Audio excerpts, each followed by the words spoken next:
the MPs on the Digital Culture, Media and Sport Committee have published a damning report on the music streaming market, saying firms like YouTube and Spotify are jeopardising the future of the UK music industry. Well, the committee is chaired by the Labour MP Kevin Brennan, who joins me now. Hi, Kevin. Hi, although I'm not the chair, Matt, but I am a member of You're the a committee. member on the committee. You're a member on the committee. Yeah, I don't want to get you into trouble. So you obviously took quite a lot of evidence in this committee, didn't you? And you heard from record companies, but artists too. Just remind us of some of the people you heard from and the messages they were giving you about the problems with streaming.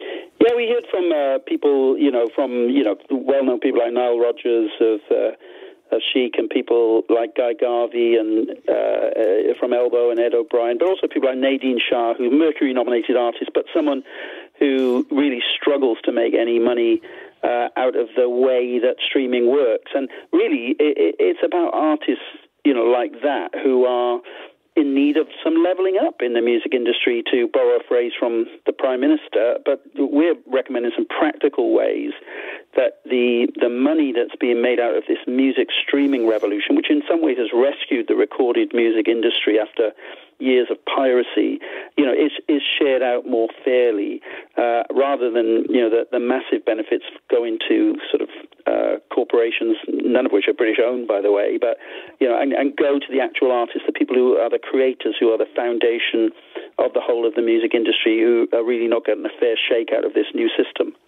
So what would you like to see? Because I suppose the thing is that lots of people pay, lots of people listen to this will say, well, I pay my, £10 a month, £20 a month to subscribe to these services. All that money goes into a pot. As things currently stand, how much that just goes off to the pockets of Spotify or whatever? How much of that pot goes to artists, and how is it then divvied up? And what would you like to see?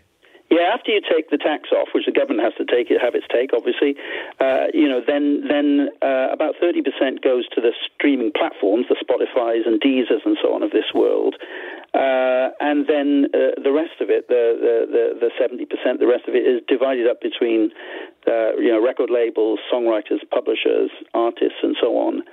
And the bulk of that money ends up with record labels. Now, part of the problem here is the sorts of deals that record labels do reflect, A, very bad practices from the past, and some of these are legacy deals, and B, reflect an industry where they had huge costs of distribution, making records, distributing them around, sending CDs out to record shops. None of that, these costs no longer exist for record companies in the age of streaming. It's pretty much an easy distribution service, but they're still taking that similar sort of share historically that they've taken. And that means they're making record profit levels, record margins. They're predicting, if you look at the music industry press, huge profits into the future.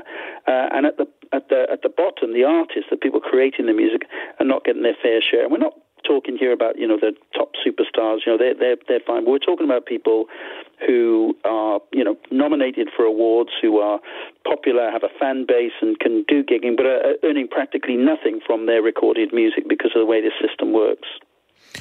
Kevin Brennan, Labour MP on the Culture, Media and Sport Committee. Thanks so much for joining us. That report out today, warning that the firms like YouTube and Spotify jeopardising the UK music industry.